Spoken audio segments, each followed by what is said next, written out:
Hey, Sal's here. Let me know if the microphone's working. I forgot to charge it up.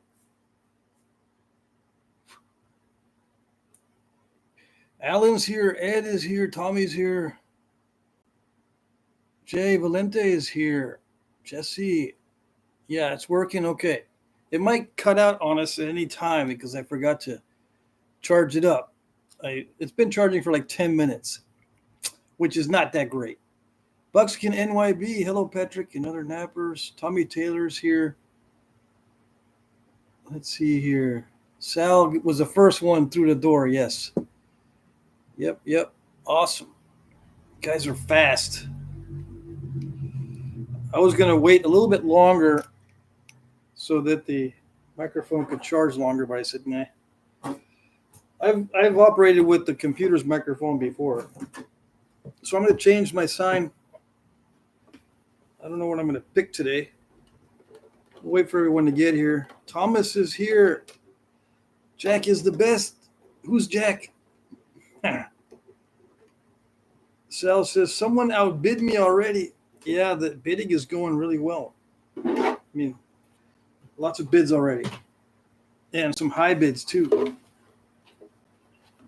Tommy says, Alan was watching the auction and I got the notification.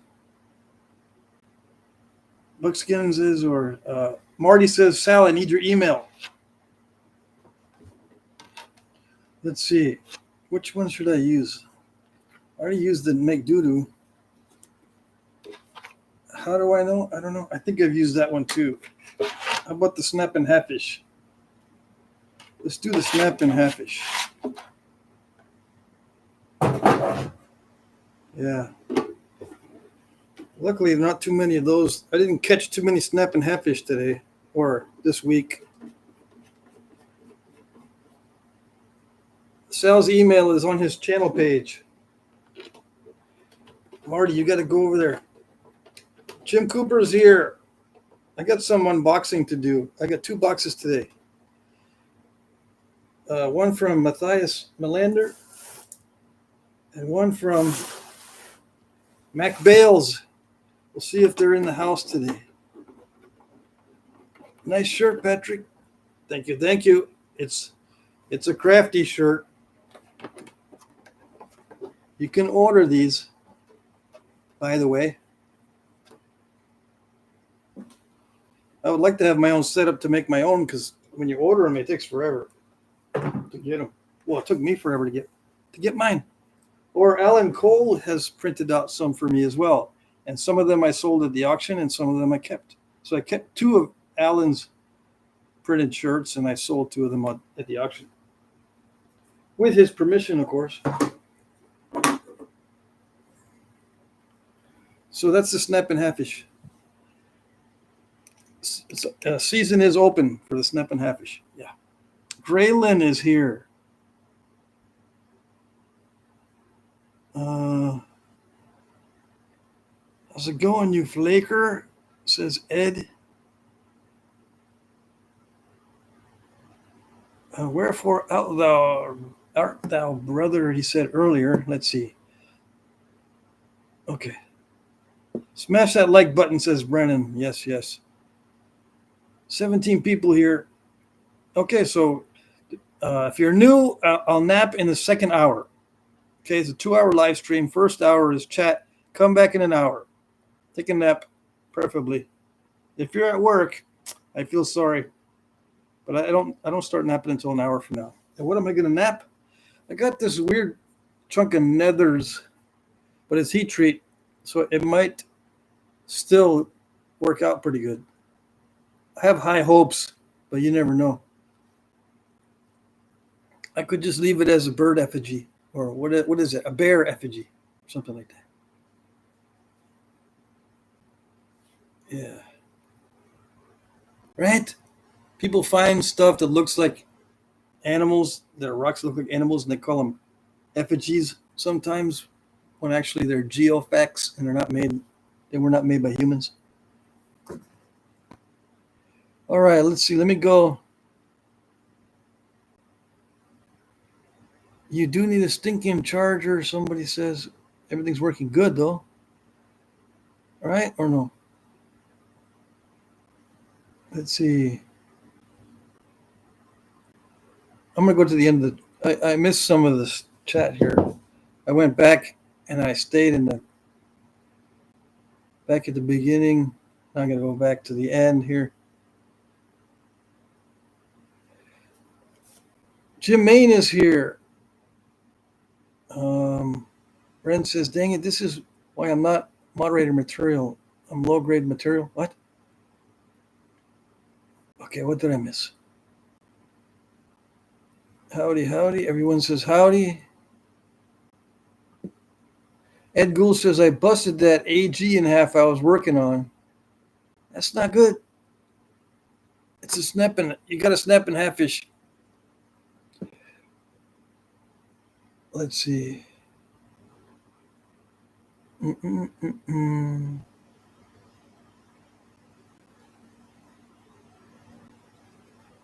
Jay Valente says, I hit the like button with my forehead. You did. Instructions unclear. You're a funny guy. Jim says, if you get a chance to check it out, I posted my last update on napping for a while because I got cleared for surgery Thursday. Patrick, there's a couple pics of a real skinny Eden needlepoint knife blade. Oh, dang. I got to check that out. Let's see who else is in the house. Ralph has an effigy of a bird dog from Sal. Really? Let's see here. I got rust in all my fixtures, says Ed. Marty says, those KRF points are awesome, Patrick. Thanks for putting them in the auction. Oh, you're welcome. I'm glad that they are of interest. Yeah. Brutus is here. Greetings, stone abusers.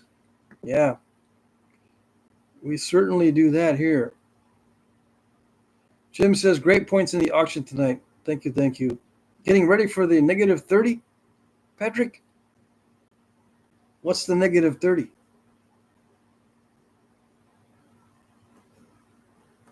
I don't know what the negative 30 is. Yeah. Nothing like KRF points to loosen Marty's pockets. Yeah. That's for sure. Cold weather incoming. Well, it's 30 degrees lower than it was the other day. Yeah. But not not negative 30 degrees. But yeah, it's nice and cool where it was this morning. It warmed up really fast. But yeah, we're supposed to get much cooler temperatures than the average. Marty says, Patrick, did you watch Mike Tuss' video on him spalling his KRF? Nope, I didn't see it. Jim says, one of the preforms of my first photos, KRF from you. Let me see what photos. Did you post photos on your YouTube or in the community? Let me see. I'm going to look at the community and see if these photos are here. Okay, Jim Cooper. All right, now I see.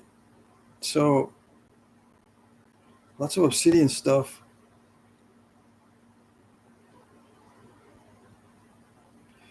First pick is obsidian, pounds and blades, except the bottom right is KRF biface. Okay. So he sent me some pictures. It says the bottom one is the KRF biface down here. Let's see what this says here. Okay,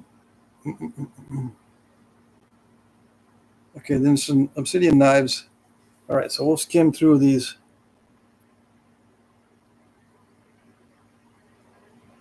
Am I going the right way? No, not the right way.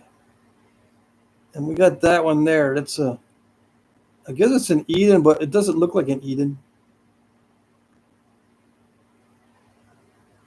It looks more like a Humboldt type of thing. but the cross section is thick. So I don't know if Humboldts are thick. Maybe they are.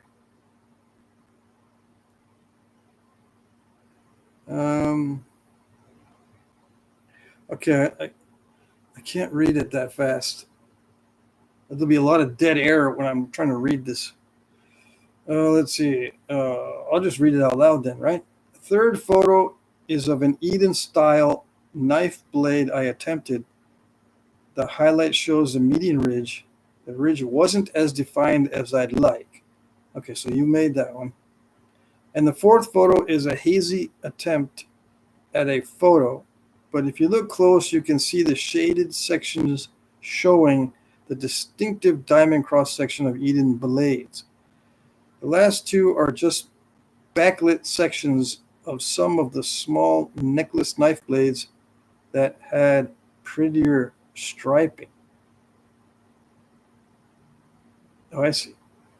Yeah, nice stripes on those. I think they call that midnight lace obsidian.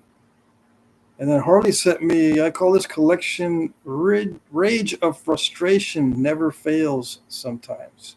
From small cookie monster bites to Clovis kabooms.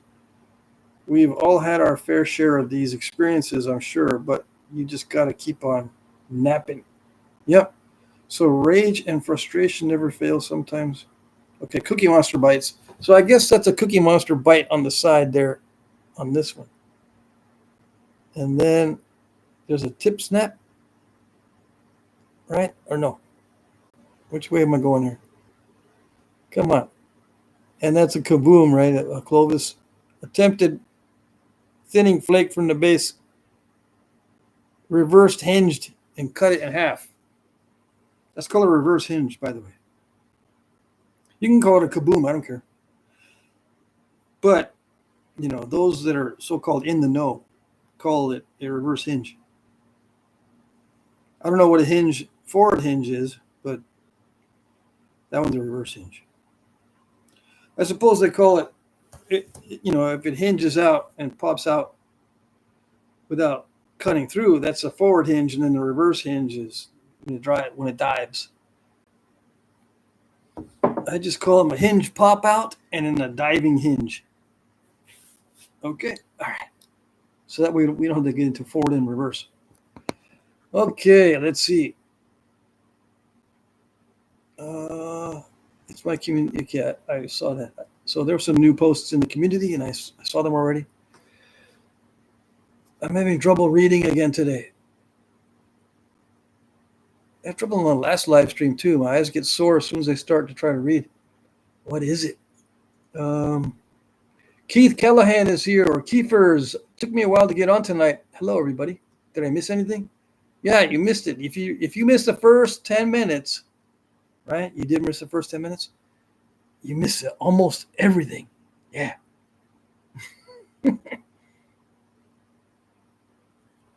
Kirak. Ed Gould says Kirak or Kirak. Let's see. Ken says, hey, friends, I hope it was a good weekend. Yeah, it was busy for me, and I didn't respond to some emails over the weekend. I need to catch up tonight. See, if you email me on the weekend, a lot of times I never respond, because if I start responding to emails and stuff like that on the weekends, I won't get anything done for the auction, because I can spend all day responding to emails and doing the research. Or some people want measurements. Some people want an opinion on a piece of stone. Some people say, do you remember I sent you such and such? Do you still have it? I had to go look for it. If I get involved and mess around with emails on the weekends, I won't do stuff for the auction. I'll try to cram it in all on Monday morning, and that's never any good. Oh yeah, I don't have any brokes and bifaces this time around, because I was very careful not to break anything this time. Jeremy says, hello, everybody. So, Alan, you didn't miss anything. You've been here the whole time.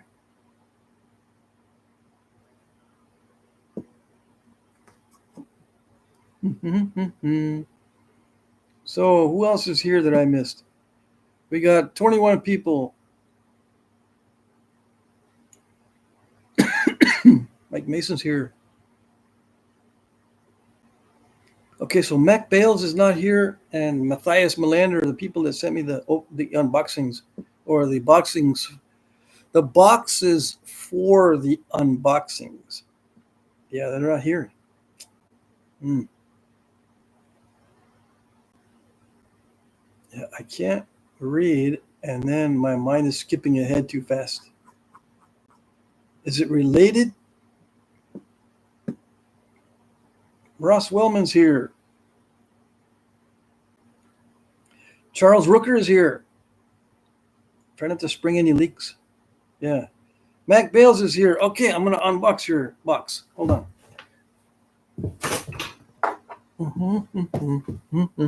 Okay. So let's see. I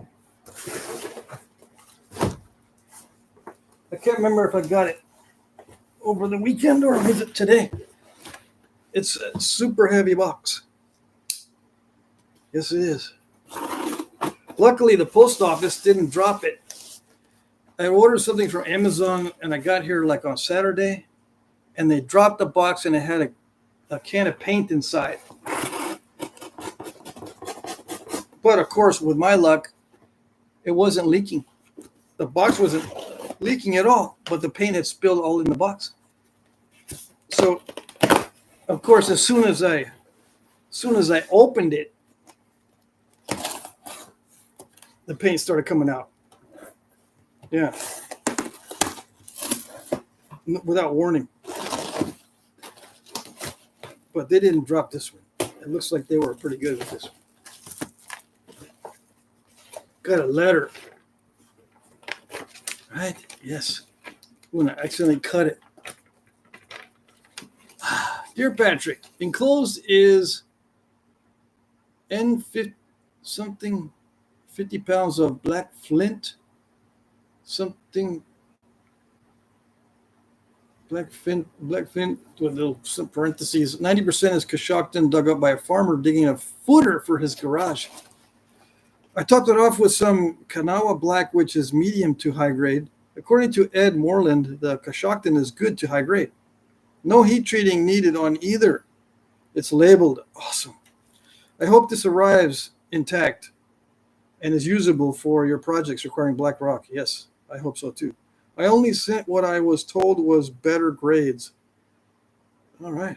I am only 2 years into knapping, so it took someone else's word for it. Okay, so that's a good deal, though. I mean, that's a good idea. Take someone else you can take someone else's word for it if they've been napping for a while. I may actually nap this on live stream today. I'm going to take this and nap it today. Thank you. This is awesome. It's a whole freaking box of it. All right, so I'm going to put that aside. It vibrated my whole floor. So I am going to nap that. So along with the nethers, I'm going to nap this. And I guess CO is Coshocton Black. Thank you very much. I've been looking for this for ages. I only got little pieces. I need a big piece, similar to this. Yeah, I need these. I still got to wrap up some of my back orders that I promised, that I said I would nap some bigger pieces. I'm not going to do that anymore, though. No more big pieces, unless it's, by luck. I happen to have, luckily, a big piece. I'll do it maybe on video, and then it'll be available in the auctions. I will not sell it on the side. And like I told you guys, I probably need to keep repeating this. I'm going to be doing no talk videos, and then when I feel the need, I'm going to narrate either or both with a tutorial or a nap and yak. So I'm just going to film everything. Maybe I didn't make it clear, or I didn't say this exactly. I'm going to start filming everything as a no talk. That way I can adjust the volume if I want to narrate over the top of it. Now, I can put out no talk videos regularly because I don't have to think about talking during the video. It doesn't cause me stress. So I can put those out. I try to limit my stress during the day because it messes everything up. It messes up my napping. It messes up my day. It messes everything up if I am napping or doing anything under a lot of stress. So narrating during the video, even when I'm joking around, still causes stress because I'm risking messing up when I'm napping. And for me, if I mess up my napping, I'm wasting my time. Okay, so I'm going to be doing no talk videos, which I can do on a regular basis. It's not a problem. Now, people don't like those, but that's tough. And then if I feel the need or have the time or both, I will do the narration, either the Nap and Yap or the tutorial or both. I could put out 3 versions of the same video if time allows and if I'm up to it. Okay, I want to make that clear. I'll be doing all no talks, and then if and when I'm able, I will do the narration on top, and I will be adjusting the volume of the napping sounds. Yes. And if I mess up when I do the narration over the top of a video, like if I forget to do the lowering of the background noises, I'll delete the video, and I might not even do it that day. I might say, okay, that's it. I've spent 45 minutes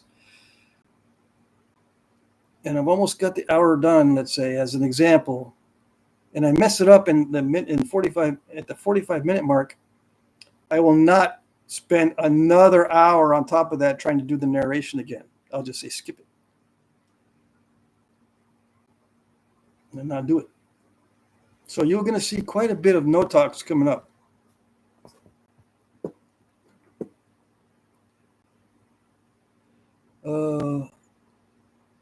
Yeah, my eyes get weird too. If you read on computer a long time. I wasn't reading today. I was napping today, but I wasn't reading at all. Yeah, but my eyes get weird if I read a lot. Yeah. Yeah, this is a good box of goodies. It's a large flat rate box, full, stuffed. So yeah, I gotta make sure I don't keep my phone. I already cracked my phone once. I hate when I crack the glass on my phone. There's a big old crack on my spare phone now. And I don't know if I dropped a rock on it or if I stepped on it. I've been known to step on my phones, yeah. I hardly ever drop my phones, but I've been known to step on them or drop rocks on them. John is here. Let's see. Yeah, if you have a question, please ask it again if I miss it. Don't say, you missed my question. Just ask it again, please. Because I have to go back into the chat, and sometimes I can't see it even if I go back in the chat. If I miss a question, repeat the question. Or hit the super chat so it'll show up as a banner. Or, donate money. It'll show up as a super chat, and then I won't miss it. Yeah. And I'd like 1 super chat at least before I start napping. As a matter of principle.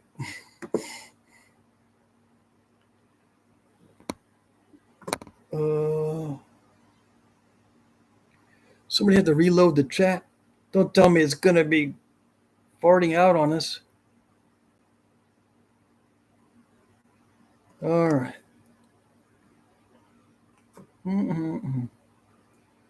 Where's Ralph? He'll tell jokes the whole time. Yeah, I don't know where he's bidding in the auction, but I don't know where Ralph is. Keith says that KRF one you have in the auction didn't need a talking. It was a lot of huffing and aggressive grinding. I thought you were just going to make that point with your abrader and crack me up. Hey, Marty sent me $4.99 super chat. Thank you. No comment attached. No comment attached. Thank you.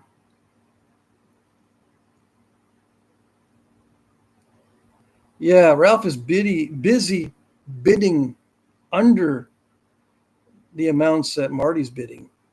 I saw that. He didn't even see your bid, Marty, on one of them. I bet you. Keith, repeat your question. Yes. If there's a question I missed, then repeat, please.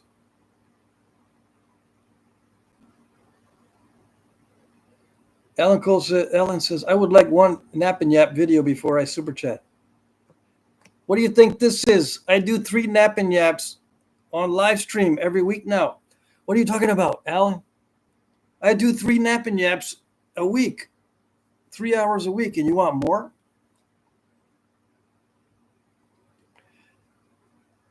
Of just Nap and Yap, but they're not, they're from this view, they're not from a first person view. Thompson sent me 20. Whoa, that is awesome. Thank you. Let's see. Yeah, there's 6 hours. I do 6 hours a week of Yap. And half of that's napping while I'm yapping. So nobody says that let's put it this way. You better not say you missed the Nap and Yaps, because I do live streams. If you're not watching the live streams, it's not my fault. Okay, let's see. Mm-hmm. Wow, okay. I'm looking for a question in here. I'm looking for Keith's question. Where did it go? Okay, I think this is it. Keith says, Patrick, I emailed you this morning about heat treating. Can moisture re-enter a rock when it hits the atmosphere? Was basically my question. So if it does affect an already heat-treated rock? If so, does it affect an already heat-treated rock? In my experience, moisture in the rock does not affect it during the napping. Even guys that say when you soak a rock in water for a month or so and then try to nap it, supposedly it makes it better. I've never seen a difference or experienced any significant difference between the raw, dry stuff and raw, wet stuff, soaked in water for days, months, and years. I don't notice a difference when I'm napping it. The weight of the water within the stone when it absorbs water is minimal, for one. And number two, water inside the stone is dispersed.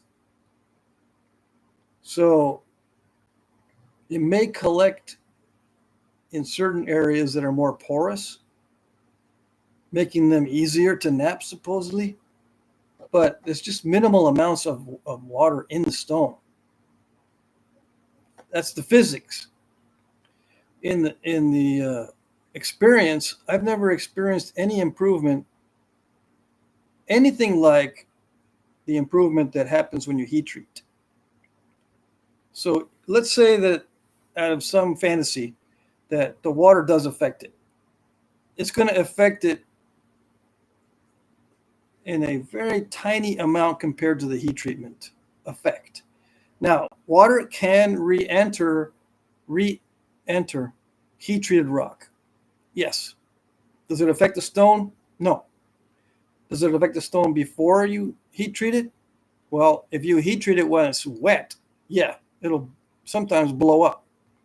Some rock won't blow up, even though it comes straight out of the river and you heat treat it. You can take it straight out of the river, soaked in water for years, and then heat treat it at, let's say, 350 degrees for 4 hours, and nothing happens to it. It doesn't break up, and it heat treats well. I don't know how it does it, but some rock is porous enough that it doesn't blow up. How do I know? It's just from experience. It's been my experience that, yeah, I have heat-treated rocks. Before I knew what was going on, before I knew any better, I didn't dry the rocks out, and I heat-treated the rocks while wet in my backyard, because I had buckets, and dumb me, I don't put holes in the bottom of the buckets for water to drain out. So I would get, sometimes some of the rocks were wet because there was water in the bucket. And I heat treated those. I said, nah, it's going to evaporate out, right? Yeah, sometimes it evaporated out. Sometimes it didn't. Okay, so that's a roundabout question. I mean, that's a roundabout answer to the question because I'm trying to cover all the bases.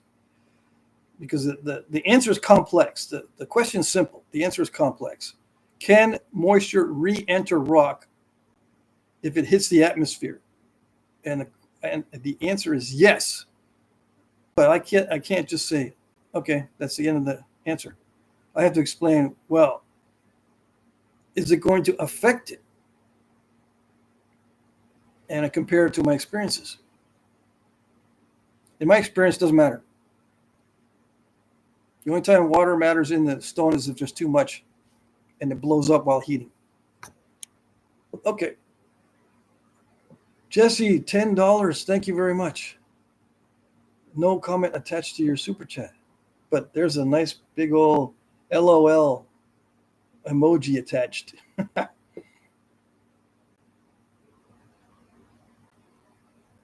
Let's see here. Okay, let me try to catch up with the chat again.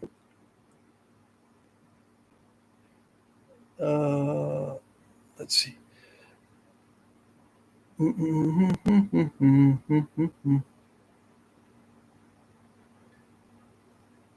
So Marty says he's thankful for the obsidian haul he brought home. Yeah, it looked pretty good. My question is, why did you put them in suitcases? Did you have to take them on a plane or something? That's some heavy suitcases if you took them on a plane. I think the maximum weight on suitcases is 50 pounds, right? So I would have just got buckets. It's like $7 a bucket for these little white buckets at Walmart. Something like that. $8 maybe. Alan Cole says it's not enough, Patrick. Yeah. That's what I used to get told all the time. Yeah. That's what being married is like. What is it like being married? Nothing is enough. That's what it's like. No matter how much, it's not enough. Let's see. Sal says, them dang left-handed cigars. Who's talking about left-handed cigars? Let's see. Yeah. Holy smokes. Yeah, Thomas gave me a big old super chat. Let's see.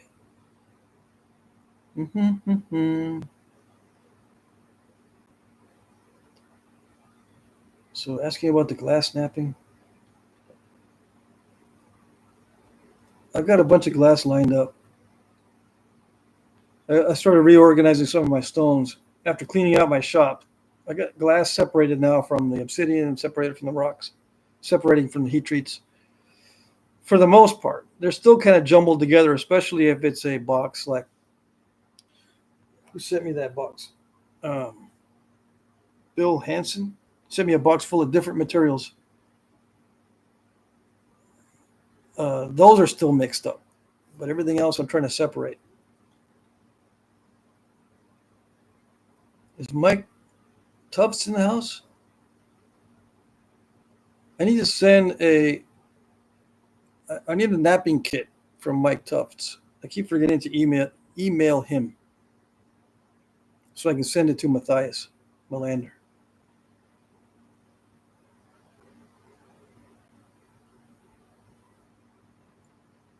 Jesse says it's not letting me add a note anymore on the super chat. It's weird. It's been acting strange. I hope it's not my phone. Yeah, that would not be good. Let's see. Marty says, I tried a piece of glass recently and I found it was fairly easy to flake. Yeah, you'll find that glass is actually pretty easy, but the cleanup is the hard part. And the little shards that get in under your skin.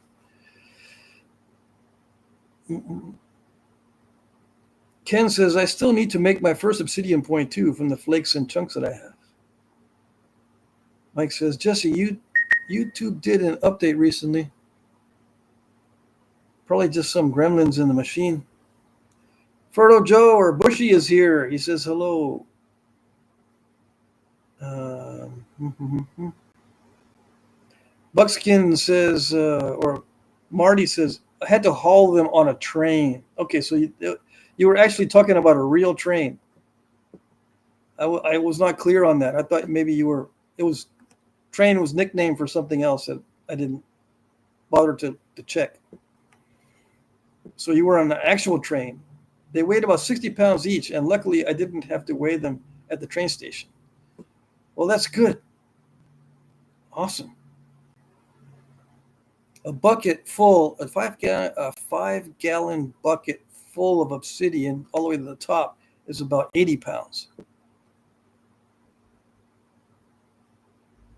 So 60 pounds, you got a good haul there if you got two of those. Alan Cole says, I would be upset if you divorced YouTube. I was thinking about it. Yeah, I was definitely thinking about it because if I spend too much time on YouTube, it wastes my time. I mean, it's worse than doom scrolling, planning, shooting videos, uploading videos, and then setting up areas for videos, and then cleaning up after videos. I spend a lot more time doing that than if I was doom scrolling all day. So I almost said goodbye to YouTube, especially because there's a lot of unknowns. You know, you try to make videos that would be interesting, and there's a lot of unknowns. I have to be constantly experimenting. So, like other channels that are very successful, they experiment constantly, and take down videos that don't do well, and they do more of the videos that do well. They don't pay attention to what people like; they pay attention to what gets views. I can't do that on my channel because I don't want to, for one, and number two, I would have to experiment constantly, and I lose a lot of viewers because I don't try to post to attract attention. I post to satisfy needs, not to attract attention. Because attention is not really a need; it's just something that you're scrolling through, or you do a search and you check it out. It's not something that you're planning on. A lot of people plan on watching my videos. They set aside time or whatever.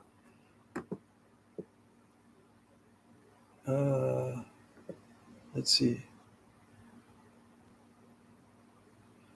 So the moral of the story is I almost said goodbye to YouTube because of the amount of time I'm putting in, and I'm starting to see that I could be doing other things now that I'm free to do other things. Before I was taking care of my dad, and I was also with the kids, so I could only spend a little bit of time doing a second income, and the Flintknapping fit that little niche, and the YouTube channel. I could cram that time into small amounts here and there. But now that I have a lot of time, am I going to devote it to YouTube? Because it could eat up all my time for no benefit. So I'm thinking, is it time to move on? Because I could be doing other things now that I have the freedom to do so. Let's see. I bought some rock today, said Bushy. Well, that's cool. You're leaving us in suspense, though, not telling us what it is. Mike says Marty was probably red in the face in line holding those 120 pounds. A vein in the forehead just throbbing. Thanks for the visual.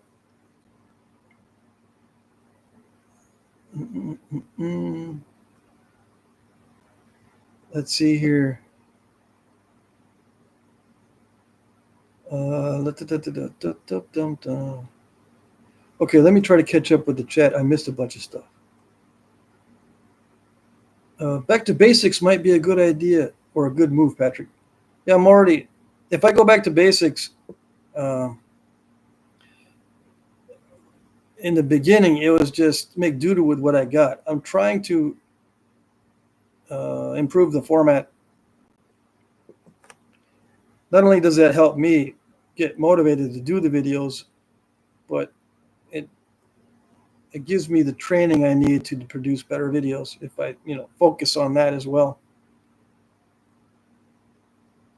If it doesn't work out, though,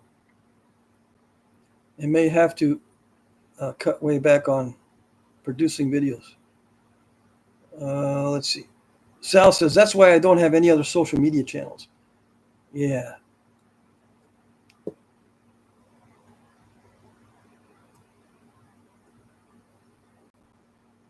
Keith says, crap, Patrick, when you write that book, I'll buy one. I appreciate that, Keefers. Yeah. The book is going to be probably divided into sections so that I can at least get some of it out soon. If I wait until I get the whole book together, it could take years.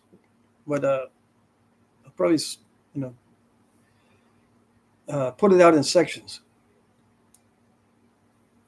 And I'd probably make parts of it available for free in the beginning too. I was trying to make parts of it for free on the Jack Crafty channel with my AI assistant, but people hate the AI. And I'm not going to sit there and narrate because a lot of times I mess up the narration, so I'm going to film it over again and it just wastes my time. Let's see. Jesse says, I hear you. Keep it authentic. I would never want to do content on something I really wasn't passionate about or something I really didn't like. Good for you. Yeah. The thing is, even though I like doing it, if I feel like I'm wasting my time, I get conflicted. So as soon as the conflict starts to set in, that's when I boot myself out. There's too much conflict between am I wasting my time and I really like doing it. You go back and forth. I like doing it, but it's a waste of time. But I like doing it, but it's a waste of time. But I like doing it. See, that kind of conflict, nope, not going to do it. Anyways, when am I going to start napping? At the top of the hour at 7 p.m. Eastern. I got 15 minutes. I should check the auction. Ed says, man, I can't stay. My eyes are getting all weird. This computer really messes with me. Yeah. Okay, Ed. Hopefully get some glasses. Brutus is here. Be well, Ed. Oh, I think I saw his entrance earlier. Let's see. Sal says, doo-doo is all I got. Yeah, when you wing it on every video, it starts getting old. At least for me, winging it every video starts getting old. Mike Mason says, I would have never posted a video if not for REP's encouragement. Red-Eyed Patriot. Never would have napped again if not for Patrick. I post what I post because I'm trying to show something artisanal and beautiful. Yeah, it's a good idea. Alan says, you seem more stressed lately, Patrick. I hope you find a way to make it work. Actually, I'm less stressed nowadays than I was before, especially when I was taking care of my dad. That was the most stressful time for me. Now it's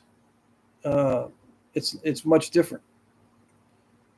The stress comes from knowing that I could be doing other things that make a lot more money rather than focusing on YouTube.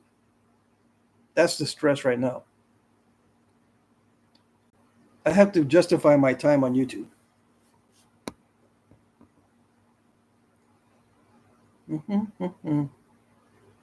Because I have kids and I have a grandson. Sometimes they have emergencies. And when I was younger, and when my ex-wife and I were just starting out being married, we ended up getting in over our heads, and living paycheck to paycheck, and it's the worst feeling ever with no one to back you up. So any emergency expenses would wipe you out. No savings, no future. Everything seems to be hitting a wall on your way up to bigger and better opportunities if you're living paycheck to paycheck and you can't do this and that because the money's telling you what to do. It's one of the worst things to go through for anybody. And especially if you wanted to start a family. Like, that's what happened to us. And then we ended up being stressed all the time with the kids. I don't want that for my kids. And luckily, they don't have children yet. Ken says, making content is a lot of work. I can totally understand getting burnt out on it. Sometimes I take a whole week between videos. Yeah, in the past, I've taken a whole year off of videos. Keith says, I liked your AI lady. She was pretty. She's got her own channel now, although I haven't posted on that channel in a while. Just type in 70 Outdoors AI. 70 Outdoors AI. She has her own channel.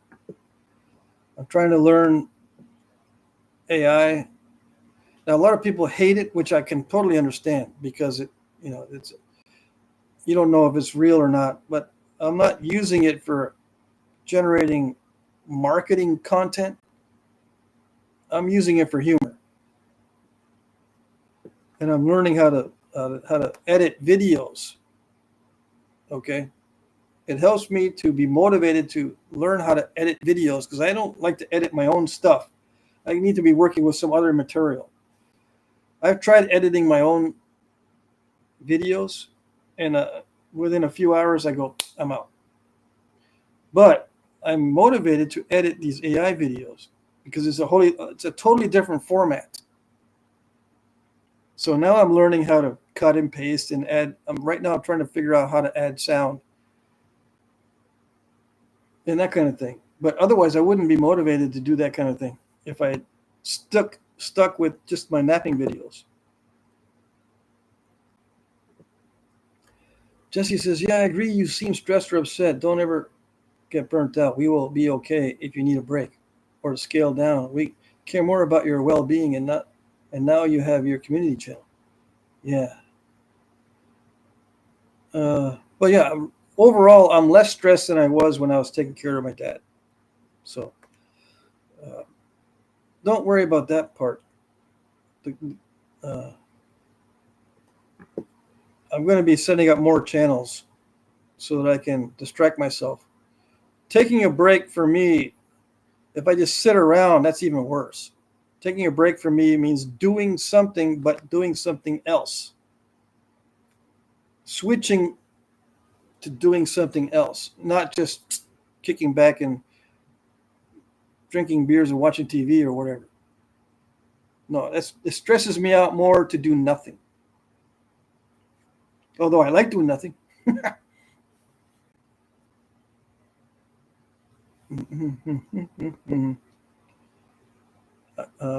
JJ says, have a life security is best. What does that mean? Sorry, sometimes I don't get this stuff. Keith says, I live paycheck to paycheck and I'm in my 60s. No retirement for me. Oh, dang. Sal says, I remember an old video of yours, Patrick, talking about depression. You said that you were at the very bottom of the hole and laid there for a while. Yeah, I hit bottom when I was probably just before I started napping. Well, I hit it, a couple of times. I hit bottom a couple of times, at least. And one was before I started Flintknapping, and one was during my beginning years of Flintknapping. Yeah. It's hard to bounce out of depression unless you do hit bottom. Yeah.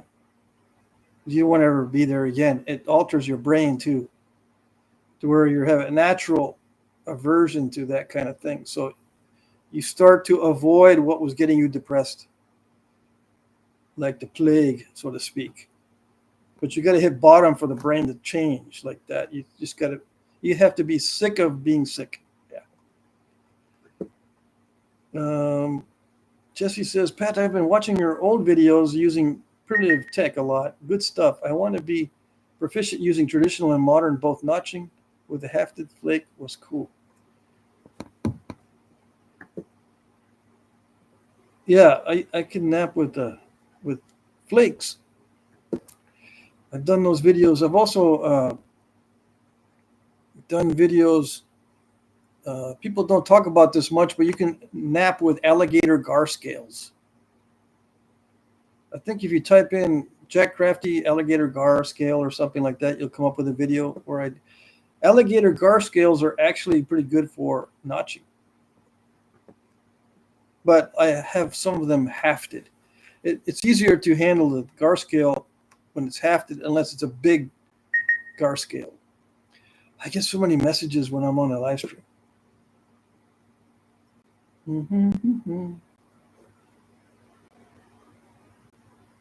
JJ says, now that cannabis is legal in my county, I smoke 24/7.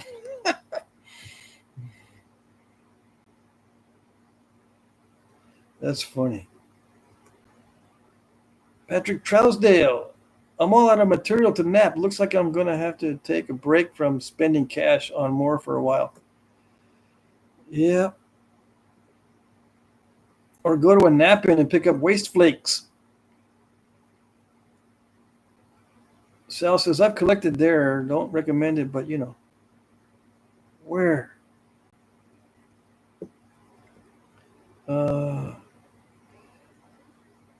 Yeah, gar scales are literally bulletproof.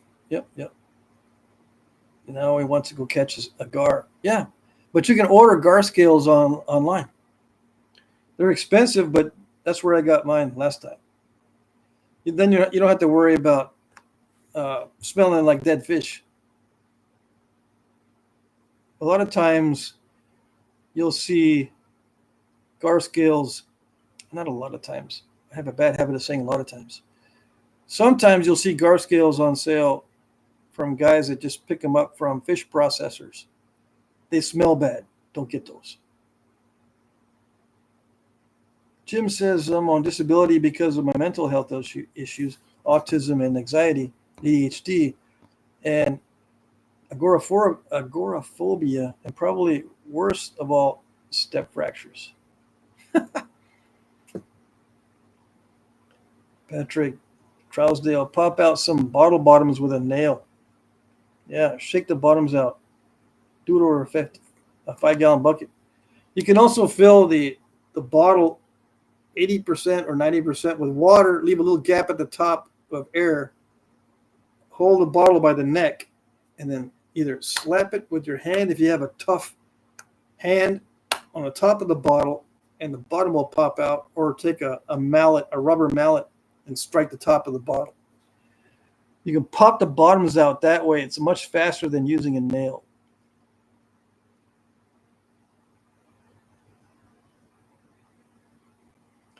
Tommy Taylor says, yeah, do like Sal does and go to Walmart parking lot for rocks, yeah.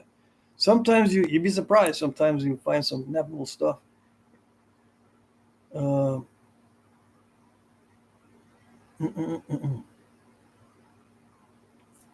Let's see. Almost time for me to start napping here. Mike says, I got a green gar and spotted gar here. I was going to keep some for bow backing a while back, but he flopped out of the bucket. Good for them, I guess. Yeah, but you need a big one, really big gar, to get the good scales.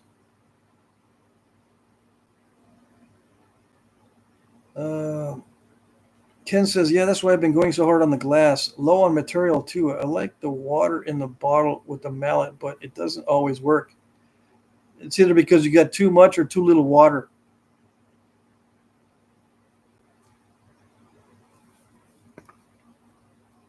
Okay, I'm going to start napping here. All righty? Okay. Yes? Yeah.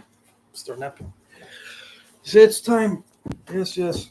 Okay, so I think I'm going to nap that heat treat nethers first, and then we'll get into the Coshocton later.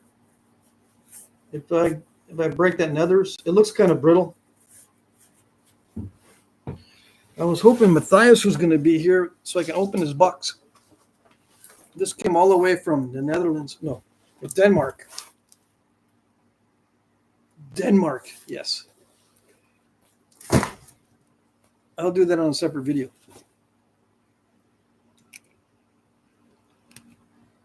Okay, got my good luck apron. Hopefully this will show up. It's a little bit dark, but I think it'll show up. All right, so let's get this show on the road, or this road on the show.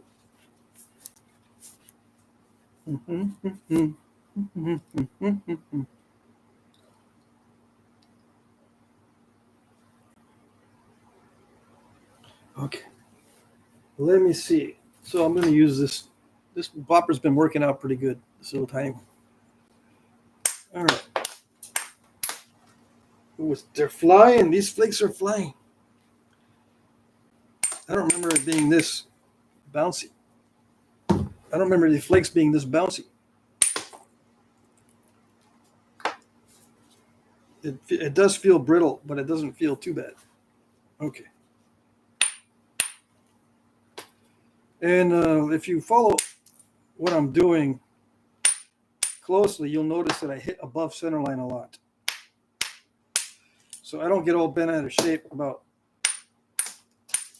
centerline issues. I'll just hit wherever I think it works.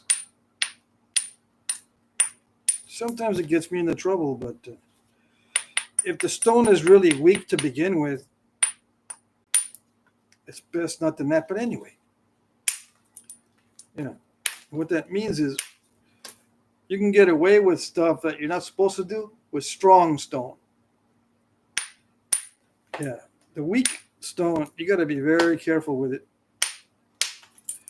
And don't ask me to define what weak and strong is, because it's just a matter of feel.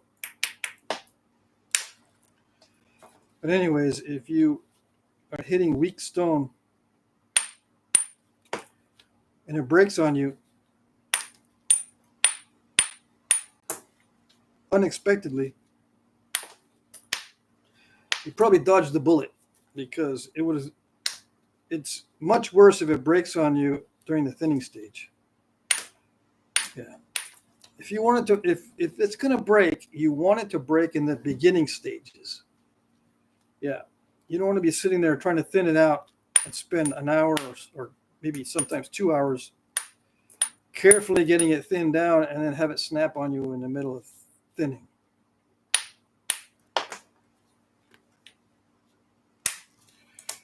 That's what I was trying to say with that. So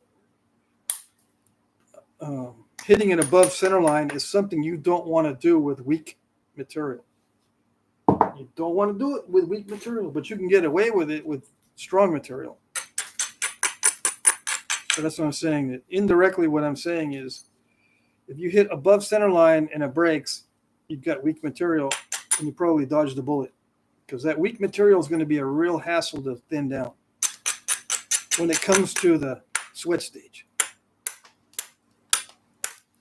You might say, well, all I can get is weak material like obsidian. Yeah, I know. In that case, just put 2 and 2 together and you can figure out, well, you're going to have to pay attention to centerline issues. Yeah. But just because I hit above centerline on this stuff doesn't mean you can hit above centerline on your stuff, because you might have obsidian. Yeah. I know some guys, they'll surprise me and they'll say, I tried your method on my stone, but I couldn't get it to work. So, I start going back and forth. Okay, what was the issue? Blah, blah, blah, blah, blah. It turns out that they saw me do something that I can get away with strong stone as an example, but their stone is weak and they tried the same stuff and they didn't get anywhere. They snapped it right away, or something didn't do it. And I found out that that's what happens. That's why I mention it. You're going to notice that I do stuff that you're not going to be able to do, and that's not because I have more experience. It's because my rock is different than yours. That's why. How do I know what's what? I don't know what's what. I can't tell. You got to tell me exactly. I know. I got to tell you exactly, but sometimes I don't know what you're working with. Right? I can't look through this computer and see your stuff. I'm just letting you know in general. Hopefully it helps. I don't know. Maybe it just adds to confusion. I don't know. I got to talk about something during these naps and yaps. I don't mind napping and yapping on these live streams because I can see responses. Once in a while, I'll check the chats and I'll try to answer questions in live time or in real time, whatever you call it. I will risk breaking this stuff. I'll pick stuff that I don't really mind breaking because this looks a little bit dicey. If it breaks, oh well.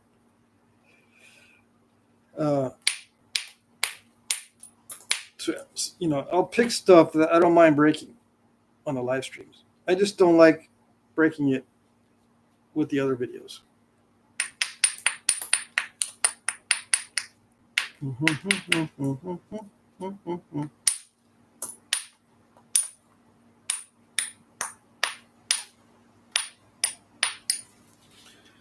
So I'll be doing a lot of no talk videos. Yeah.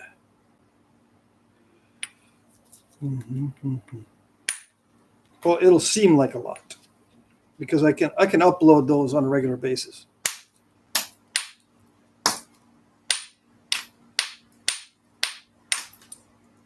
I don't have to worry about chatting. Yeah.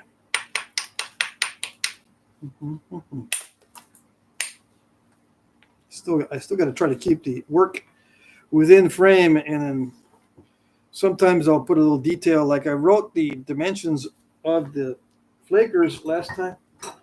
Like I'll write the diameter and the length of these copper rods. I did that on one of the videos.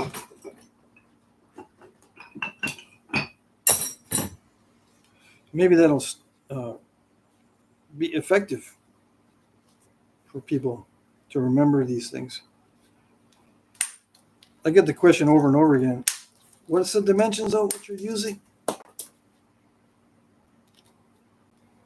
I used to put them in the comments section. I used to have a cut and paste. I still have a lot of stuff on my clipboard that shows the dimensions and the weights and all that of the tools that I use. And where do I buy my tools? I have those stored on my clipboard, but I only bring them out when people ask me. I used to try to post them regularly with every video, but it just adds to too much time, and people weren't asking me enough to justify me putting them in every video. And I lose sleep over that kind of stuff because, believe it or not, when my mind is trying to sleep, I'll think of something like, wait, I didn't put the dimensions of the tools in my last video. Dang it. I won't sleep now. I got to go back. I got to go do it. So I'm sitting there editing videos middle of the night. Yeah.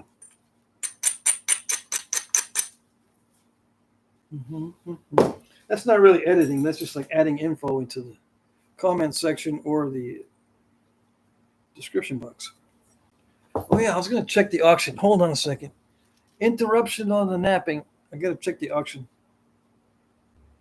I want to put likes on everything so that people can see that I see their bids. Yeah. I want them to see that I can see. Auction time. Auction time. Okay, so where is it? There's the comment section. Hit the newest. Oh, there's a lot of bids. Yeah. A lot of activity. Dang, everyone wants the Ishii point. I need to make some more Ishii points. They're not difficult to make, actually, because Ishii's points are thick. He left them a 1/4 inch thick, believe it or not. Oh yeah, that's the Chola from Belize. You're right, Jim. That heat treat Jasper art point, that's the Chola from Belize.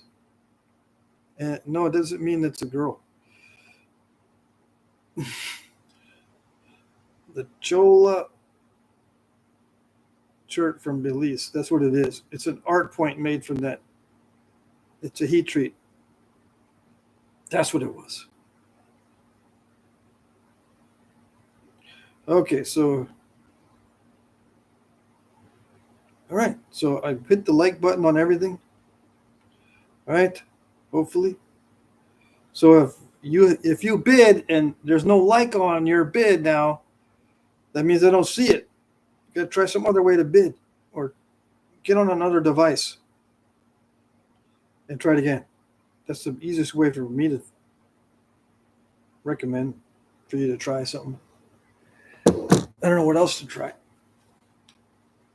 Okay, what else? Okay, I need this. I'm going to start using the indirect percussion because of the square edge on this. It's very difficult to be accurate enough to remove that square edge with a billet for me, or a bopper. I can do it, but I'll sit here. I'm going to be sitting here tiptoeing through the tulips when I don't need to be tiptoeing. I can just use indirect percussion to see if I can eliminate that square edge by zigzagging and losing minimal width. Yeah, minimal width loss is always a good strategy. Anyone who tells you different is lying to you, because they know it's a good strategy. They just, for some reason, they don't think you should think that way. Yeah, I don't know.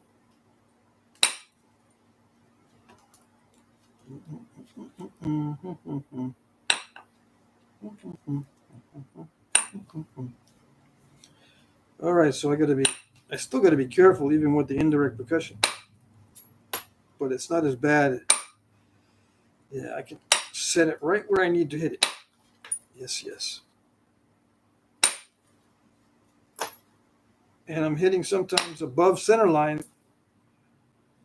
I can get away with it with this stuff for the most part. Doesn't mean that you can get away with it with your stuff.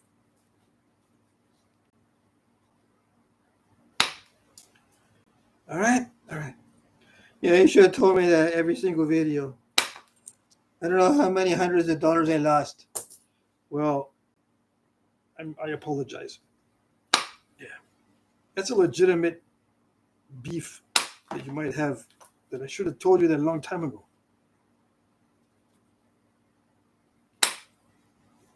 If I hadn't already. I don't know if I made that clear or not. I think I've made it clear that your rock is not my rock, and the angles I use is not your angles.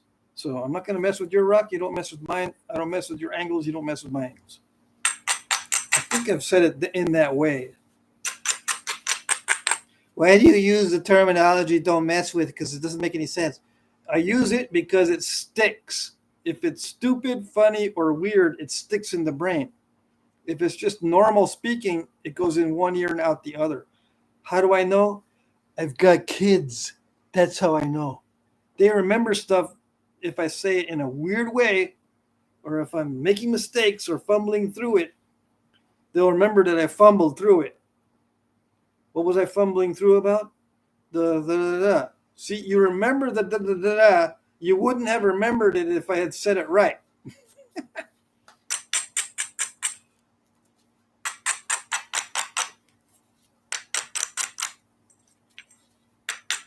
Yeah.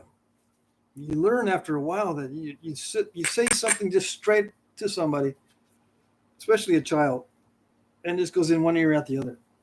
But if it's a little bit weird or funny or something, they'll remember it. Yeah. They didn't want to remember it in many cases because it wasn't what they want. Yeah. Yeah. Yeah, I remember you telling us that it was too expensive to eat blah, blah, blah. I don't like it.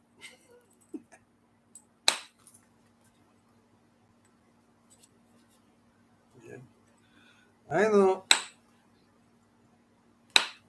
Mm-hmm.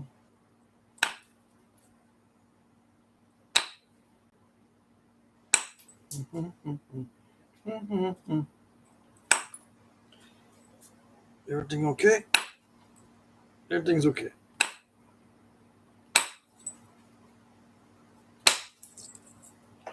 Everything's going okay. It's not that bad as far as materials go. It's one step above floor tile, which is about a 5 or 6. It is heat treated, right? I can't imagine this stuff being raw. Yeah. If this is the heat treated version, unless the heat treating doesn't do much to it, I haven't ever heat treated nethers myself, so I don't know. Man, these flakes, they do bounce, so it's kind of it is a strange material.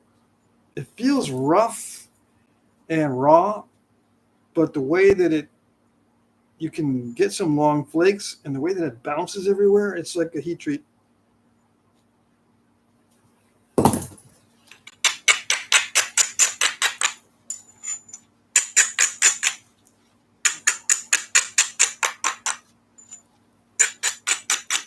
Mm-hmm. Patrick Trousdale asks, is hot glue the best way to stick your points in a shadow box?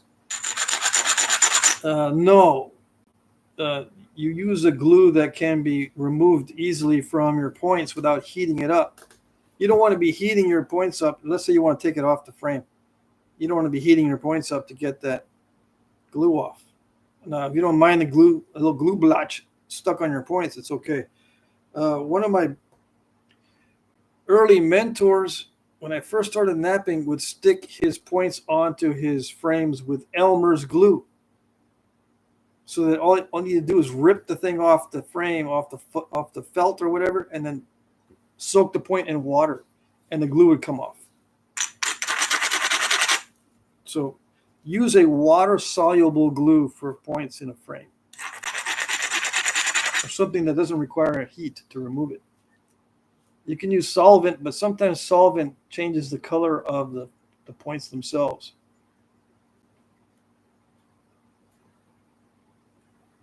So the answer to the question is no. Hot melt is not the best glue to use for points in a frame. Hey, Ralph Snyder's here. What's Patrick napping today? It's nethers. Nethers flint, or it's a chert, right? I don't know if they call it flint, but it's heat treated nethers, Nethers, I suppose. I got it from Bill Hansen. I can't see the label from here. It's the box back there. Mm-hmm. I'll stop napping at 15 minutes before the hour. That way I can get back to the chat. I'm peeking in on it every now and then. I'm getting to the point where this is the easy part's over. Now comes the hard part for me. So, and it was interesting for me to see the latest polls. The questions, what do you have the most difficulty with, and that sort of thing. What's the most enjoyable and what's the most difficult for you? Some people like the whole process. Half of you guys like the whole process. It's enjoyable no matter what it is. I'm not in that boat. I'm in the boat where there's some parts that are complete torture that I don't like, but you have to suffer through it to get the results you want. I don't hate notching as much as a lot of other people too. That surprised me. Not many people enjoy the notching. For me, notching is better on my nerves than thinning. So my enjoyment is exactly opposite from what tortures me, which seems to be everybody else's also. The thing that's least difficult is most enjoyable, according to the polls. And it's same with me. Whatever is most difficult for me is the least enjoyable. Like the thinning is the most difficult and least enjoyable, especially with the big points. The long points are more difficult for me, and that's therefore less enjoyable. The smaller the points are, the less difficult it is for me, the more enjoyable it is. And thinning is more torturous for me than notching. Notching isn't that bad for me. So if I do enjoy it, I enjoy notching more than other things. You know what I mean? Which is a little bit different. Not very many people enjoy the notching part. Yeah.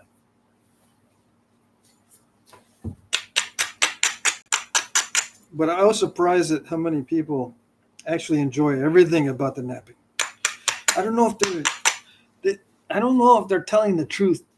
It's self-reporting, right? These polls are self-reporting. I don't think there's people out there that enjoy everything in the napping. I don't believe it. There's got to be something in there you really, really hate. Yeah.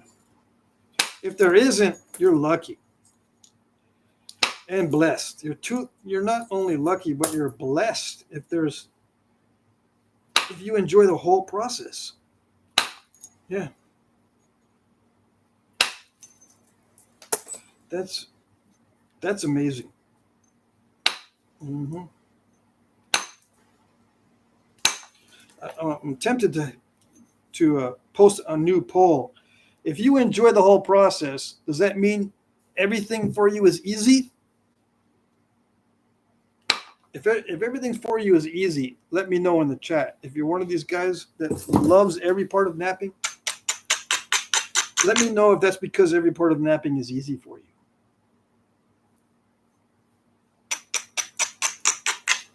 Yeah. And some might say, it's enjoyable because it's napping, period. It's not because of lack of enjoyment or torture. Okay? I enjoy the whole process because it's KNAP, nap. That's why I enjoy it. Has nothing to do with anything else.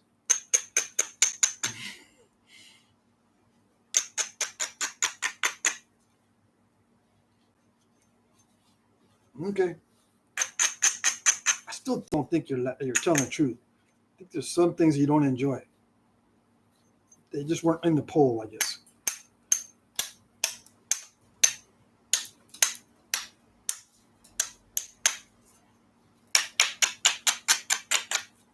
Mm-hmm, mm-hmm.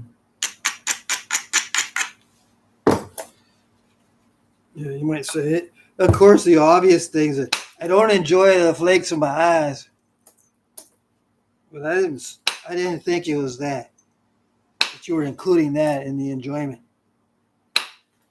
Well, I wasn't. That's not part of the poll. But there are some things I hate worse than a flake in my eye. Yeah, about napping. I'd rather get a flake in my eye that it can be washed out, doesn't harm me, than breaking the tip off, for instance. If I could trade breaking the tip off for getting a flake in my eye that's just uncomfortable until I wash it out, I will take the flake in my eye any day to avoid a tip breaking off. Yes. Give me that flake in my eye. I hate when a tip breaks off. Oh. Yeah. It's not good. Now, if I know it's my fault, man, I dropped it, broke tip off. Yeah, okay, fine. Or Yeah, I was trying to take a shortcut, and I knew it was probably going to break, and it did break. Oh, well. But when it takes me by surprise, like, what in the wide world of Flintknapping did the tip break off? Yeah, give me that flake in my eye. I'll make that trade. I'll make that deal. It's a good deal.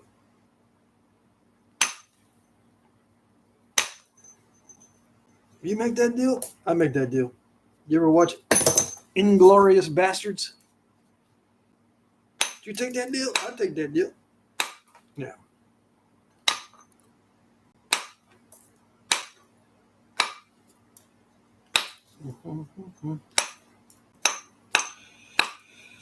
Yeah. So I'm not right now. I'm trying to regularize it. It's symmetry was way off. So I have a feeling that it's going to get a lot more narrow. It's going to get a lot less enjoyable because it's still going to be thick. So I got to try to thin down a narrow piece. You know what happens when that happens? Chance of breaking goes way up.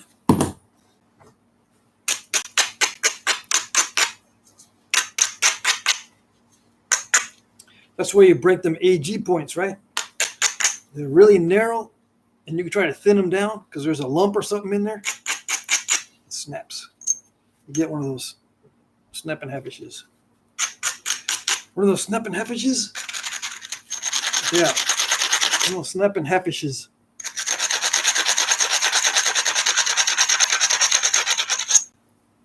And napping that Knife River Flint with no talk, if it seems like I was stressed out during that, I was not. That's the typical experience. A lot of times when I'm yapping, you don't see the stress. You don't understand how stressful it is. The Knife River Flint is stressful to nap. Some people would disagree, and they love it. They love that stuff. Well, I don't know what else you've been napping that you love that. I can understand it if you're napping rhyolite and someone gives you a piece of Knife River Flint and say, here, try this. You'll go, dang, this is heaven. I can understand that. Yeah. Otherwise, I don't know what you're talking about.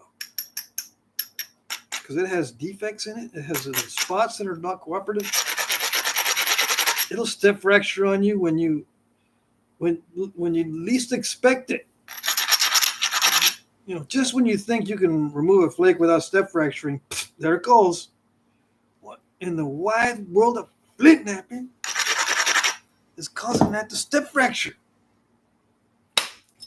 When just a few seconds ago it wasn't doing it. Now it's doing it. It's doing the stepping. It's not doing anything good. Yeah, so it's not enjoyable in most cases. Unless you keep it thick, then it's a little more enjoyable if you keep it thick. And anyways, I'll look for somebody that might tell me I enjoy every part of napping because I've never had a problem. Or, even if I have a problem, I like the problems in Flintknapping. Yeah. I like them. Okay, I'm going to look and see. If I find enough of you guys, I'm going to say, okay, well, I guess that's true. Right now, I don't buy it. No.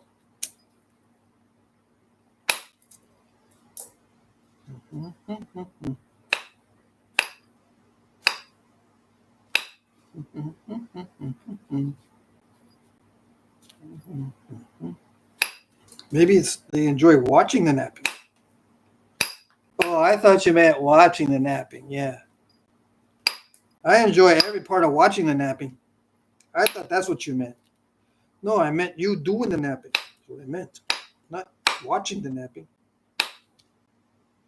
Oh, okay. Yeah. I don't enjoy it at all. See, I told you. That could be the conversation. We'll see.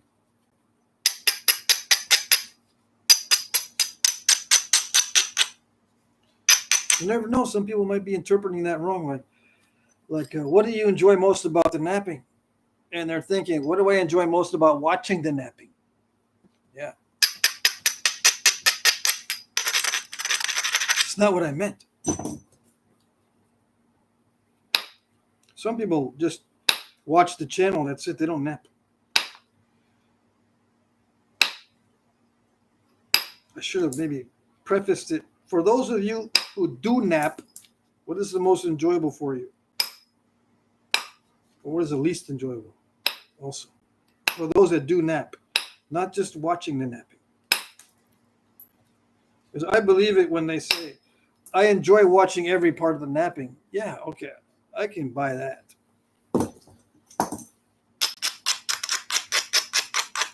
But doing it, yeah. That's what I mean.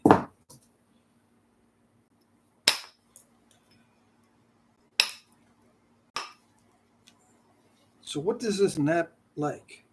It doesn't nap like much that I've experienced. No. It's a little bit different than everything else. I assume the heat treat makes it easier, but it's a rough. It's not a waxy, flexible flake kind of heat treat. It feels like a raw.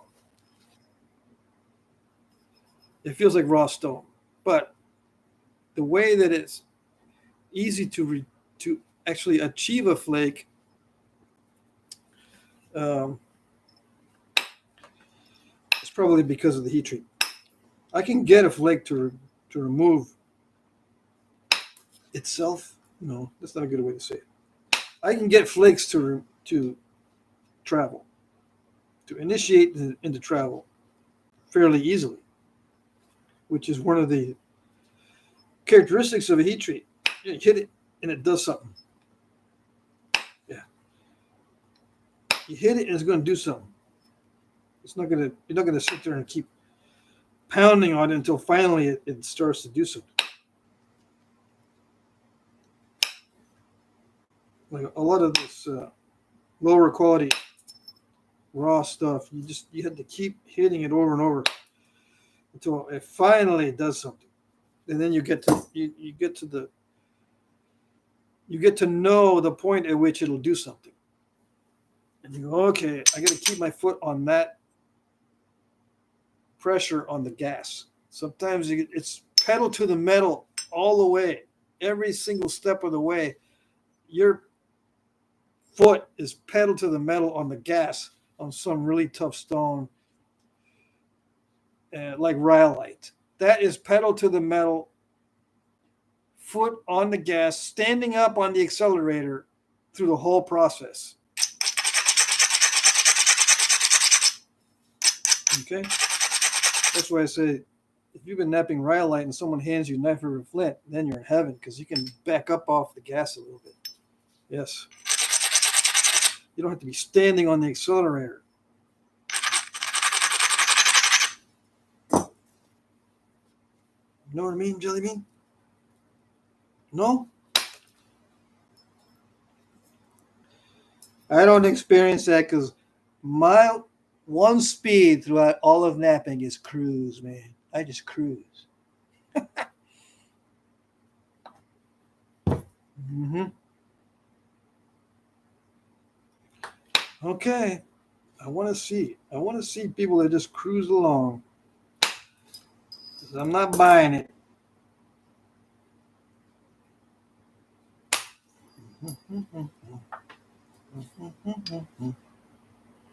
Dang it, I scooped it. I scooped it right there, but you can't see, can you? Nope. Too bad. That's what you get.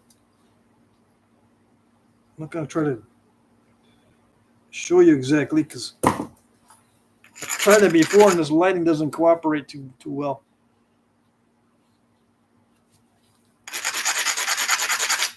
It's another thing I got to work on. It works a lot better with the first person view. I can show you how it scoops out. I can show you the flake scars. I can do a lot in the first person view. In this view, I can't do much. And I could try, but it's not gonna be pleasant. Because I probably have to get separate lights that I had to bring into the frame and then shine them in a certain way, like I've been trying it unsuccessfully. There's probably a way that I could bring in some other light to show you, or turn stuff off and turn other stuff on to get the shadows to show you what's going on, and then turn everything back on and off. Go back to the original lighting. But that's what a pain in the butt that would be. Yeah, I'd probably mess up the knapping anyway because of it. Yeah. Interrupt myself. Get out of the groove because I'm messing with the lighting. That sort of thing. And yeah, I fuss a lot. But it's real. The struggle is real. Yeah. That was risky. I took a flake off the top. If I had broken the tip off, I would have been very upset, but it would have been my fault. Yeah, you can't see. Stupid lighting. I took a flake off like zoop, right there. That was risky. See how I scooped it? I want it thin, but I don't want it that thin. Yeah, I'm right on the edge of breaking it. It starts to get that thin. Dang it, it's stepped. I'm getting to the point where I don't dare make it any thinner than this. And it's hard to see the contours because of the different colors in this. It's an interesting material, yeah, but as far as looks go, you can't see squat. No, I can see squat because that's what it looks like. It looks like you squatted that out. Yeah. Who knows? Maybe it's dinosaur poop. Yeah. That's as thin as I want to go. Besides that, I want to stop now anyway. Let's try some of that Knapping, because this stuff is driving me nuts. To be honest, that nether stuff is driving me nuts. All right, let's see what this does.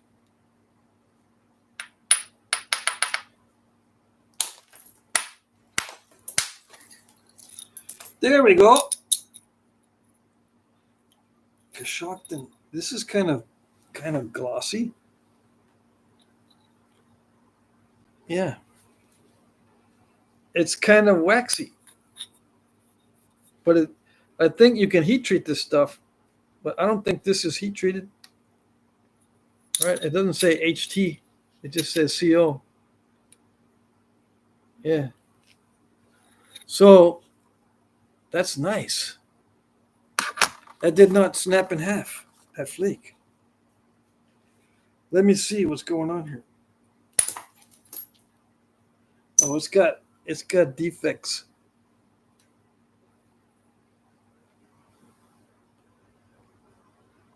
And see, this is glossy.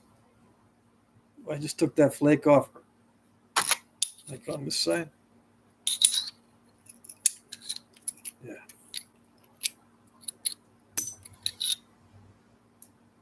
Can you see it? No. Yeah, now you can. It's glossier, which is pretty cool. Yeah, but not this stuff. When it's got this stuff right there, It's not good. If that's going to be doing it, see that? It's going to be doing that. That's going to be tricky. That looks like an impact fracture. Hopefully that's what that is and not some sort of internal defect.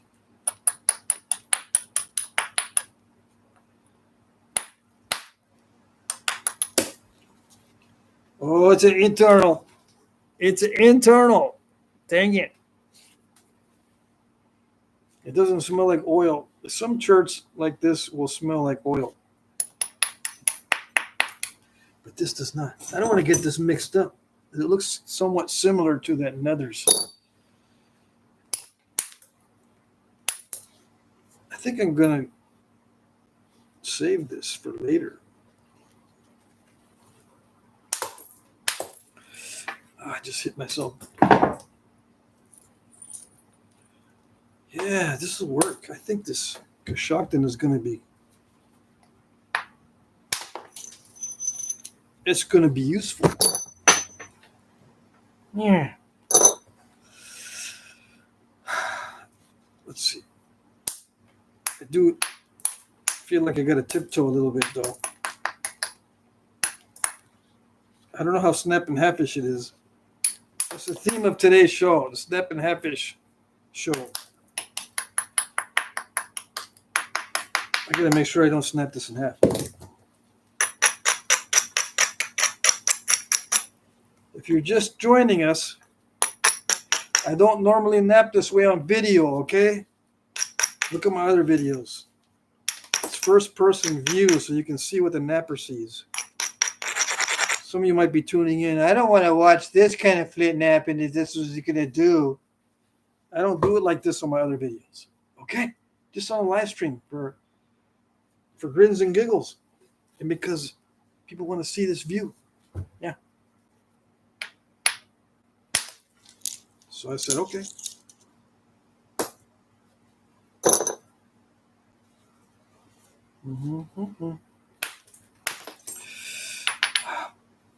It's really chunky.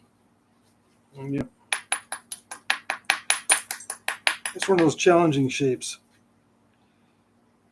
And I'm using a different kind of bopper. Let's try a swinging bopper. Let's swing it. Yeah. I might be able to get more speed on this and take off bigger chunks. Yeah. The smaller bopper, I can't develop much speed with it. It might require more speed.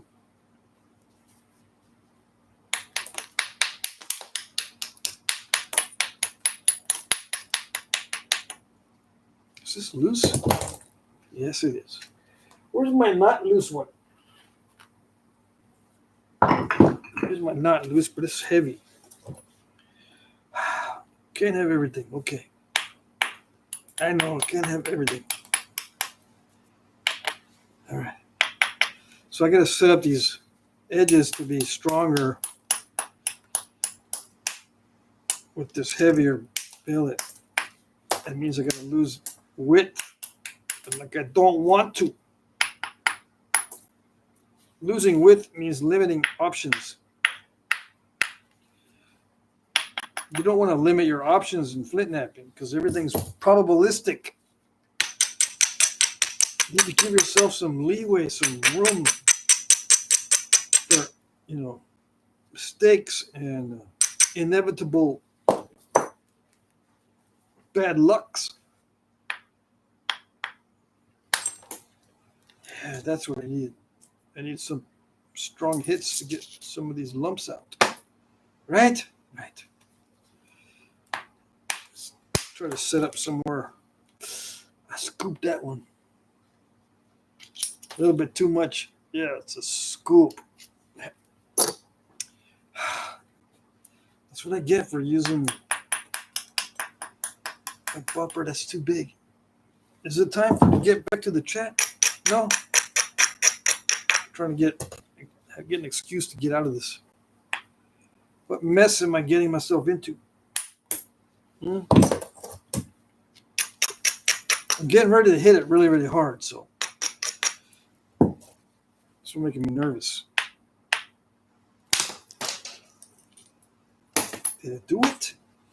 It tried to do it. It didn't do it though. I have to lose some length so I can thin it this way. Thinning it from the sides is probably not going to work out that great.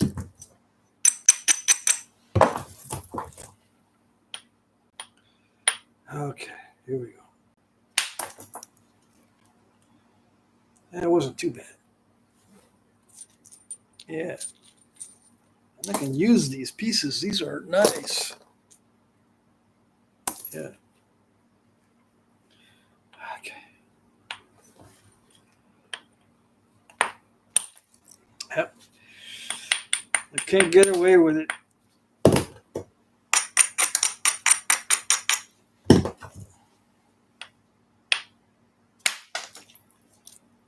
Yeah, it's got to have a strong edge.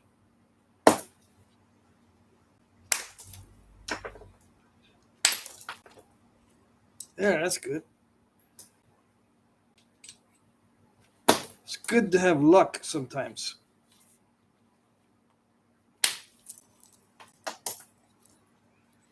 Okay. There it is. That's good luck.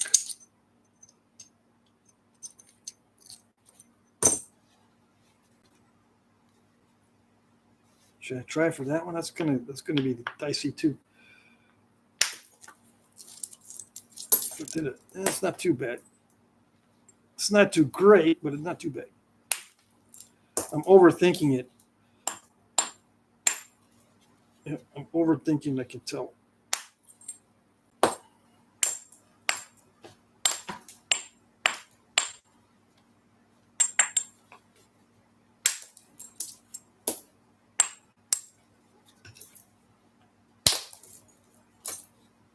Come on. I know you got it in you.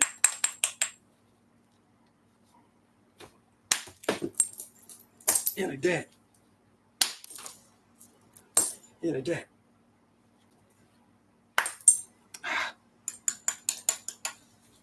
See, you could do it on the other side.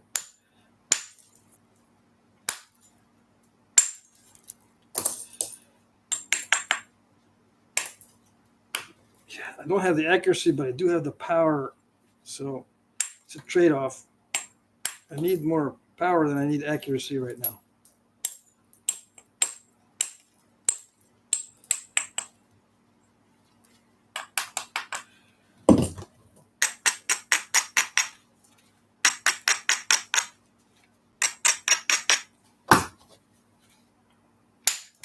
Yeah, like that.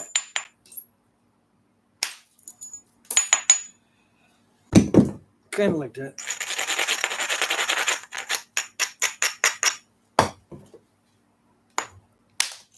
Yeah, like that.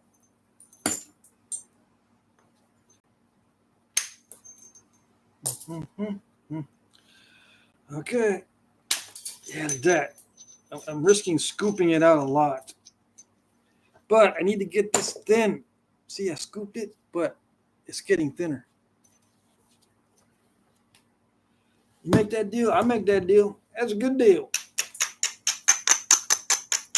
I'll take that scoop. Yeah, it's a good deal. For thinning it down. Yeah.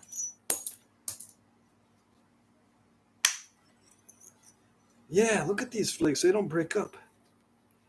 That's a good sign. Good sign for the thinning coming up. If they stay without snapping at this thinness, that's promising. Yes, yes. I'm going to need some of those later.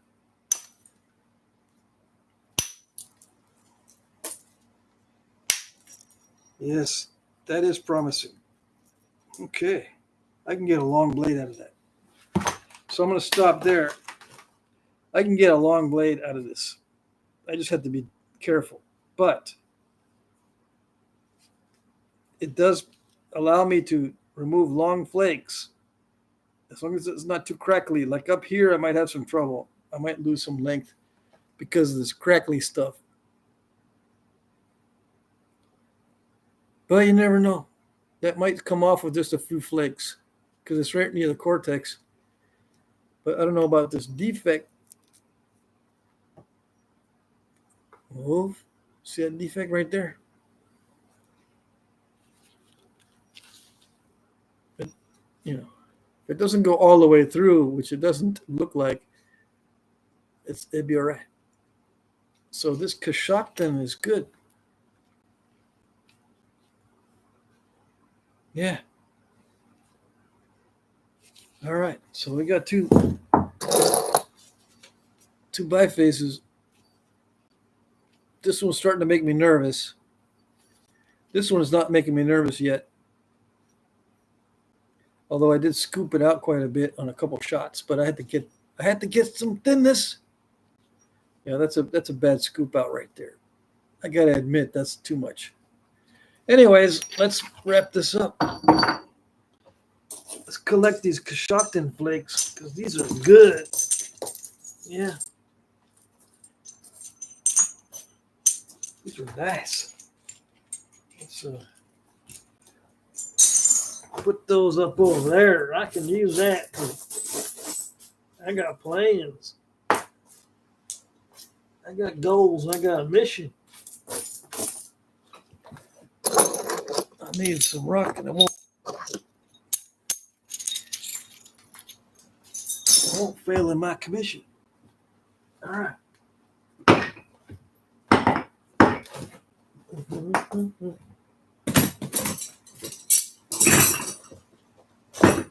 No, not that fast. All right. Okay, let's get the gloves off. Make sure everything's put away. Make sure I empty out my shoes.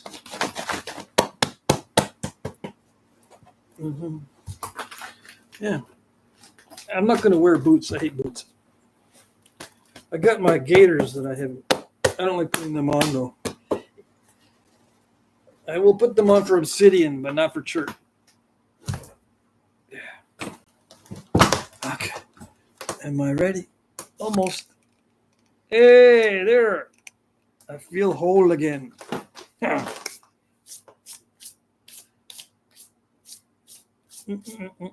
Somebody's got oatmeal cookies. What did I miss? I don't eat oatmeal cookies no more, but those were one of my favorite at one time. Okay, so what did I miss? Ask questions before it's too late. Mac Bale says, great job with the Kashaktan. That piece you napped was one of the smaller ones in the box. Yeah, I saw that. That's awesome. Thanks, Mac. This is going to be good. I'm going to be able to wrap up some projects. Yes, sir. Now, this will probably be in the auction, but a lot of those other ones in there, they will be put to good use. Yeah. I got to make sure, I'm going to probably send you a point made of this stuff. Yeah, because that's a very good thing you did. Now I can finish some stuff. Whenever I hit a roadblock on my back orders, it drives me nuts.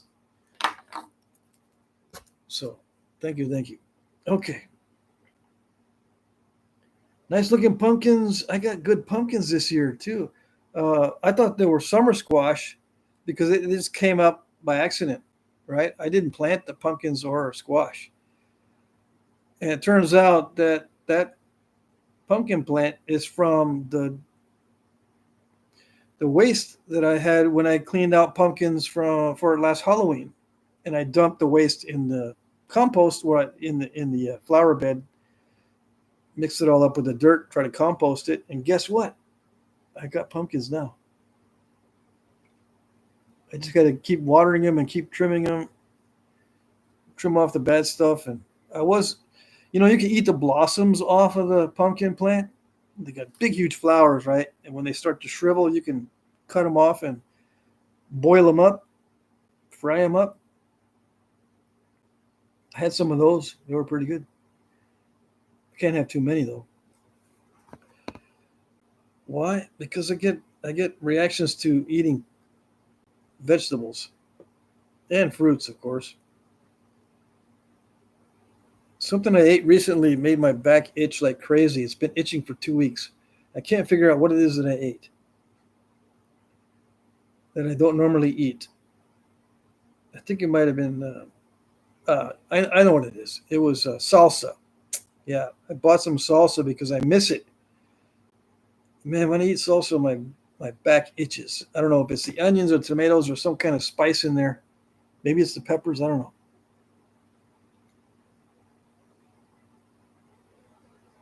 Let's see here. Ed Minister is here. There's a place in Texas out by Monahan's that grows pumpkins from horizon to horizon. It's insane looking out there.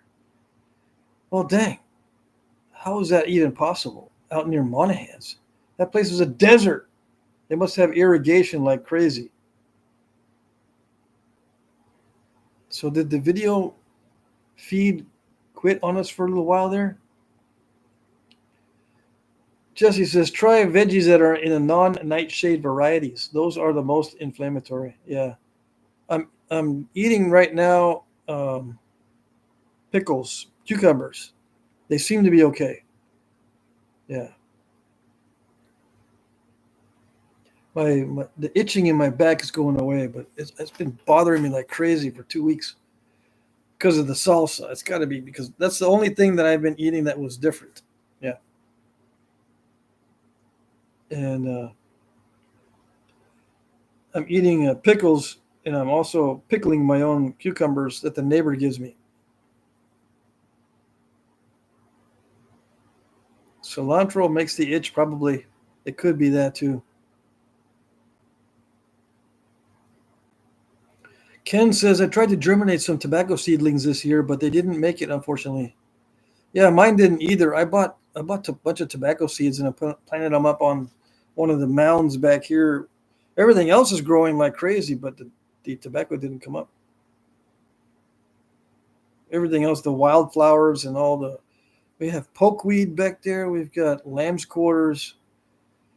We have a lot of rows of Sharon. That's popping up everywhere. My stepmother loved that plant. We have morning glories, a bunch of other little plants I can't remember the names of, but the tobaccos didn't come up.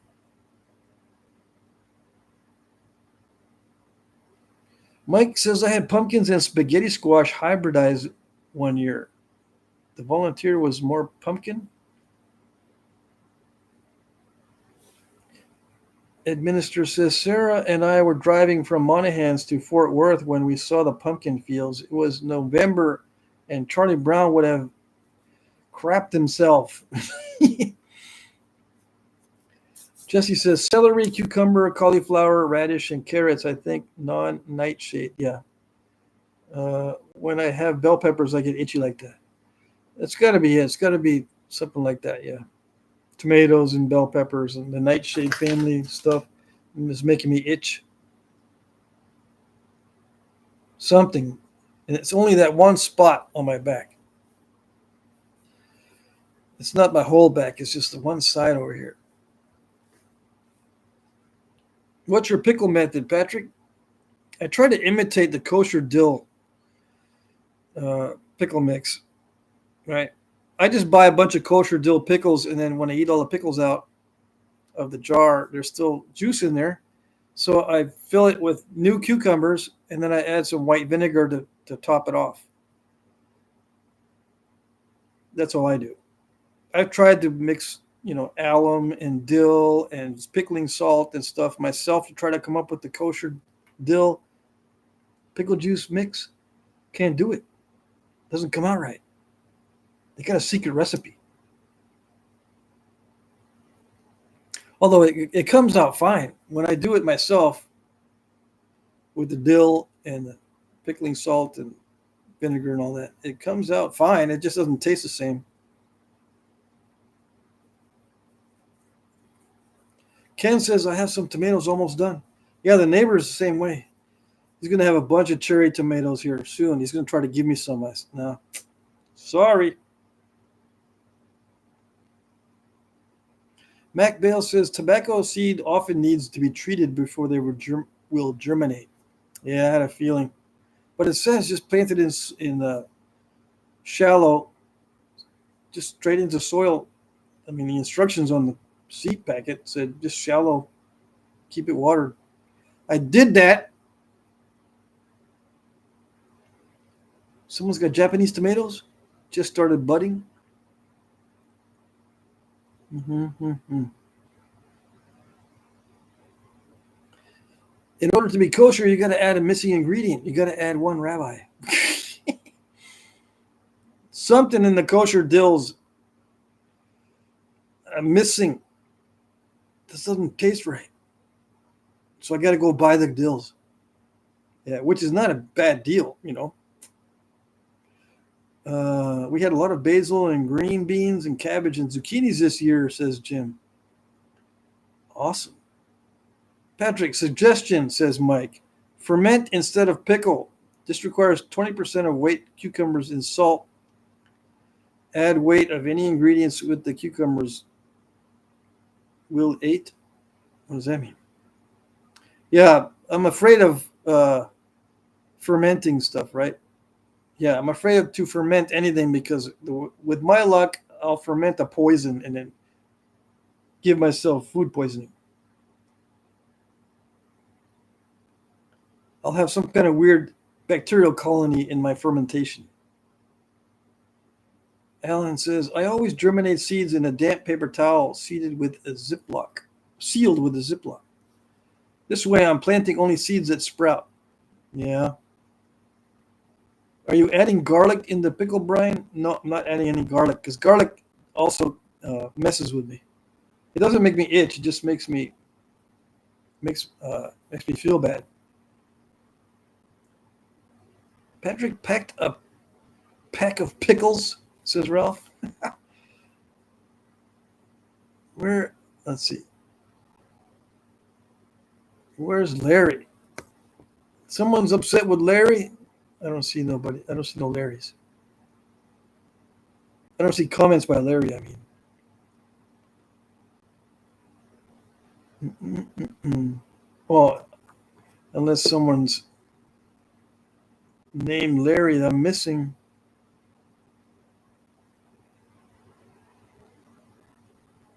I don't know. Okay, I'm going to end the live stream here. I got to get to the auction.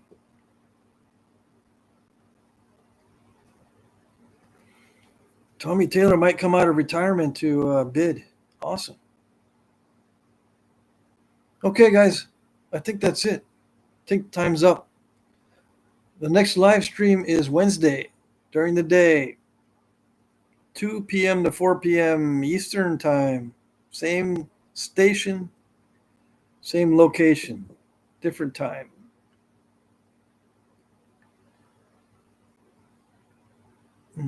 Yep. Okay, I don't see any more questions, right? Did I miss any? I bet you someone's going to show up. Hey, I'm here.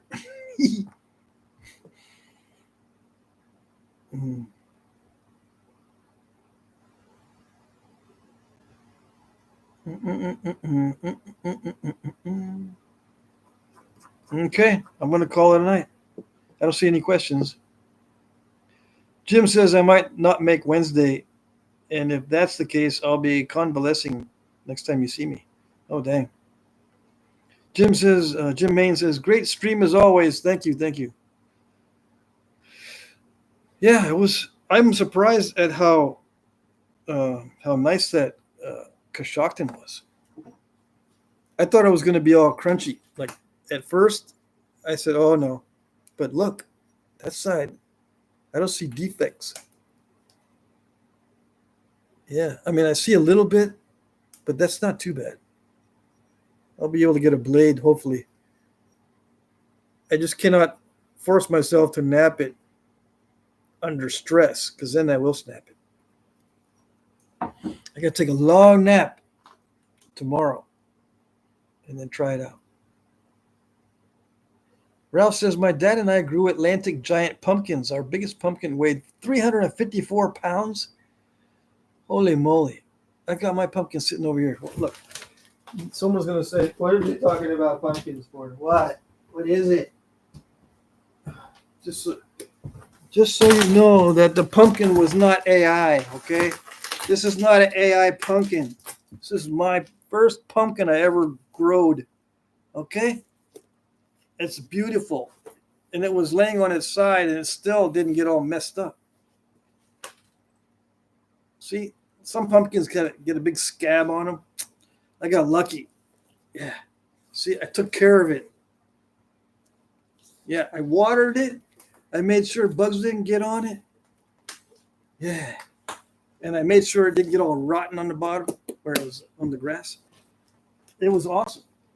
And I got another one coming. I like it. I'm liking this gardening thing. Yeah, it's much bigger because everything looks bigger next to me because I'm a little tiny little person. Yeah. But it's a good size. Yeah. It's not a tiny one. It's the same size. Well, yeah, last year's pumpkins that I carved were about that size. So there you go. I was hoping it was pumpkin obsidian. I got some of that. It's in the box. Who gave it to me? I think it's from you, Jim. Yeah. Jim Cooper, you sent me some pumpkin obsidian, or was it someone else? I don't know. I got some. I'll nap some of that. Put the pumpkin in the auction? Yeah. No, I'm saving the seeds and I'm going to eat some of that pumpkin. Oh, yes. And I'm not going to put much sugar in it, but I will. I'm going to eat that one. Some of it. Ed Minister says, I hate obsidian so much. The only obsidian I sent you was the blue spider web, said Jim Cooper. Okay. All right. So I apologize. I get mixed up. Who sent me the pumpkin obsidian then? I don't remember. Anyways, it will be napped. We had to roll it in a tarp to load the pumpkin in the truck. Oh, yeah, I can imagine. 354-pound pumpkin? Got to be nuts. All right. I'll see you next time, everybody. Mike Tuff says, I remember as a kid putting the pumpkin seeds in the oven and sprinkling some salt. Yes, I'm going to do that too. I don't need to save all the seeds. Okay. Have a good night, guys. Thank you for participating. Good to see everybody. Good luck in the auction. I'll see you on Wednesday. Happy napping. Yes, happy napping. Everybody, try not to catch too many snapping halfish. All righty. We'll see you next time. Bye-bye.